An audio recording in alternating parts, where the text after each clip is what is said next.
एक जंगल में टोहनी चिड़िया अपनी बेटी टोनी के साथ रहा करती थी। वह बहुत ही गरीब थी।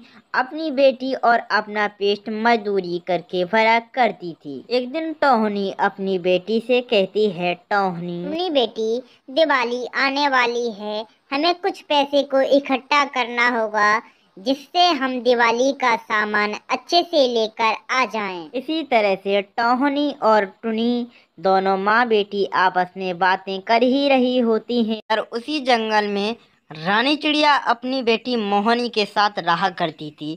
बहुत ही धनी थे, उन पर पैसे की कोई भी कमी नहीं थी। वह अच्छे से अपना जीवन व्यतीत कर रही थी। एक दिन रानी चिड़िया अपनी बेटी मोहनी से कहती है, दिवाली आने वाली है, बताओ आपको क्या चाहिए। चलिए हम बाजार चलते हैं और कुछ खरीद कर लेकर आते हैं। हाँ माँ, मुझे बहुत बड़े बड़े फटाके चाहिए और मुझे बहुत बड़े बड़े घोड़े खेलने के लिए चाहिए। चलो चलो चलते हैं, मुझे बहुत सामान लाना है माँ, चलो ना जल्दी। फिर वह दोनों बाजार जाने लगती हैं। अभी धीरे धीरे वह दोनों चिड़िया बाजार में आ जाती हैं और बाजार का माहौल देखकर दोनों चिड़िया बहुत ही खुश होने लगती हैं और कहती है, बताओ टोहनी, आपको कौन सा पटाखा पसंद आ रहा है? आप उसी पटाखे को जल्दी से पैकिंग करा लो जिससे कि हम जल्दी से घर पहुंच जाएं। जल्दी करो टोहनी। माँ, मुझे तो ये बड़े वाले पटाखे बहुत पसंद आ रहे हैं, मैं तो इन पटाखों को ही ले जाऊंगी। पटाखे वाले भाई, मेरे ही पटाखों को जल्दी से पैक कर दो, हमें घर जल्दी पहुंचना है। इस तरह से रानी और टोहनी चिड़िया अपने पटाखों को ले जाती है। इधर वह बेचारी गरीब चिड़िया की हालत को देखिए। यदि आपको फुल एनिमेशन सीखनी है तो कृपया कर कमेंट करें, हम आपको फुल एनिमेशन सिखा देंगे। जंगल में टुनी नाम की चिड़िया अपने बच्चों के साथ अच्छे से अपना जीवन बिता रही थी तथा साथ ही उसी जंगल में उसी वृक्ष के पास मुनी चिड़िया भी अपने बच्चों के साथ रहा करती थी।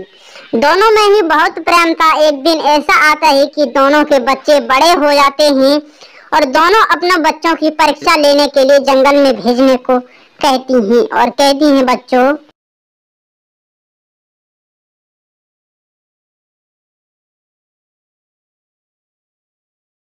टुनी चिड़िया कहती है, रानी बेटा, आपको जंगल में दाना लेने जाना है।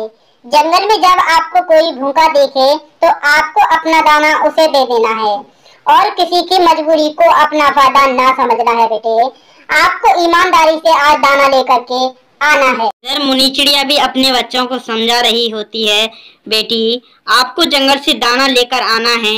जब भी कोई आपका भूखा पक्षी मिले तो आपको उसकी मदद करनी है, चाहे आपको अपना दाना देकर उसकी मदद करनी पड़े। तभी चिड़िया कहती है, जी माँ। नहीं कहती हो टुनटुनी, तुम जानोगे क्या फ्रिज कूलर क्या होते हैं? गरीब तो भिखारी है, भिखारी के पास क्या जाने, और भिखारी के पास होता भी क्या है? बहन क्या कहती हो? यहाँ तो शुद्ध साधारण हवा है, फ्रिज कूलर से अच्छी हवा है यहाँ पर। यहाँ आप सभी के लिए बहुत ही अच्छी हवा मिल रही है, परंतु आप नाराज मत होइए, मैं आपका यह भी प्रबंध करा दूं। नहीं चाहिए हमें तुम्हारी ऐसी मेहरबानी, नहीं चाहिए तुम्हारी ये शीतल हवाएं। जा रहे हैं हम अपने घर को, अब तुम्हारे घर हम कभी नहीं आ पाएंगे। टुनी चिड़िया की छोटी बेटी यह सब बातें देखकर मन ही मन दुखी हो रही थी। रानी चिड़िया टुनी चिड़िया के घर से नाराज होकर चली जाती है। तभी उसे रास्ते में भूतनी चिड़िया मिलती है। भूतनी चिड़िया जबरदस्त मुकाबला करती है और उन दोनों को वहां पर हरा देती है। तभी वह चिल्लाते हैं, टुनी चिड़िया बचाओ, टुनी चिड़िया बचाओ, टुनी चिड़िया बचाओ। यह आवाज सुनकर टुनी चिड़िया आ जाती है और उन्हें बचाने लगती है। टुनी चिड़िया उन्हें बचा लेती है लेकिन खुद मर जाती है।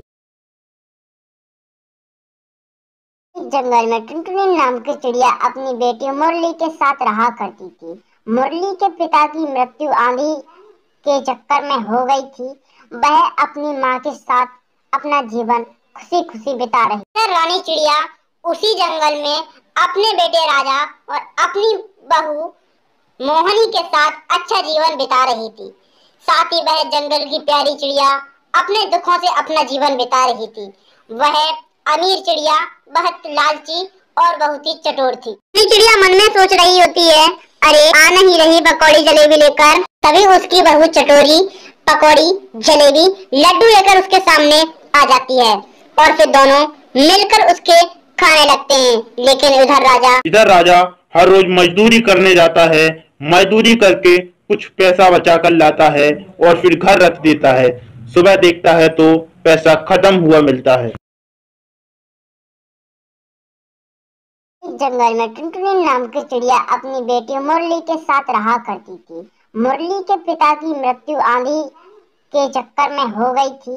वह अपनी माँ के साथ अपना जीवन खुशी खुशी बिता रही। रानी चिड़िया उसी जंगल में अपने बेटे राजा और अपनी बहू मोहनी के साथ अच्छा जीवन बिता रही थी। साथ ही वह जंगल की प्यारी चिड़िया अपने दुखों से अपना जीवन बिता रही थी।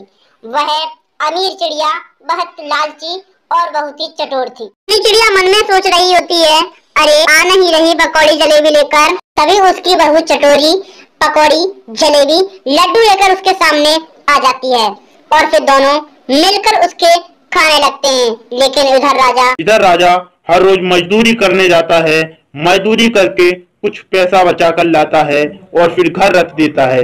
सुबह देखता है तो पैसा खत्म हुआ मिलता है। सुंदरपुर जंगल में रानी और मोहनी नाम की दो चिड़िया रहा करती थीं। दोनों ही बहुत ईमानदार थीं और दोनों में ही बहुत ही भारी मित्रता थी। दोनों किसी भी काम को करती तो मिलजुल कर वह काम को आसानी से निपटा लेती। जब कभी बारिश आती तो वह अपने बच्चों को दोनों ही सुरक्षित कर लेती। एक दिन ऐसा होता है, उन्हीं के पड़ोस में सलोनी नाम की चिड़िया रहा करती थी। उसका बच्चा उन दोनों चिड़ियों के स्वभाव को देखने के लिए उनके घर पर आता है। बड़ी माँ मुझे बचा लो, मेरी माँ कहीं खो गई है, प्लीज मेरी माँ को ढूंढ दो बड़ी माँ प्लीज। चिंता मत करो बेटी, हम तुम्हारी माँ से आपको जरूर मिलाएंगे। आप हमारे पास रहिए, जब तक आपकी माँ हम तुम्हारे साथ नहीं तब तक आप हमारे बच्चों और हमारे साथ हंसी खुशी से रहिए। आपको कोई भी यहाँ पर परेशानी नहीं होगी। चलो अब चलकर तुम्हारी माँ को ढूंढते हैं। आप सभी चाहते हैं कि इस कार्टून को फुल ट्यूटोरियल एंड इसकी फुल कार्टून चाहिए तो कमेंट में कहिए। मुनी और रानी दोनों चिड़िया तब वहाँ पर आ जाती हैं और दोनों आकर देखती हैं तो उन्हें वहाँ पर एक गेहूं की बाली पड़ी हुई मिलती है। रानी कहती है, टुनी इस बाली को उठाओ और हम दोनों खाते हैं। तभी वहाँ पर एक उल्लू और घमंडी बाज दोनों वहाँ पर आ जाते हैं और उनसे कहने लगते हैं, हमने मना किया है कि यह मेरा जंगल है, इसमें मत आया करो, फिर भी आप नहीं मानती तो फिर अब आप मरने के लिए तैयार हो जाओ। उल्लू भाई, आप ऐसा नहीं कर सकते, यह जंगल हमारा भी है। इस जंगल में हम भी आकर अपनी भोजन खा सकते हैं। मुझे लगता है कि आप अब ऐसे नहीं मानोगी। तभी उल्लू उससे लड़ने लगता है। दोनों में महायुद्ध होने लगता है। दोनों में महायुद्ध होने के कारण उल्लू वहां पर परास्त हो जाता है। ए मूर्ख चिड़िया, अभी यहीं रुकना, मैं अपने भाई को बुला कर लाता हूँ। मेरे भाई बाज है, वो तुम्हें खल्लास कर देगा। रुकना, तुम में हिम्मत है तो यहाँ पर। इतना कहकर उल्लू वहां से चला जाता है।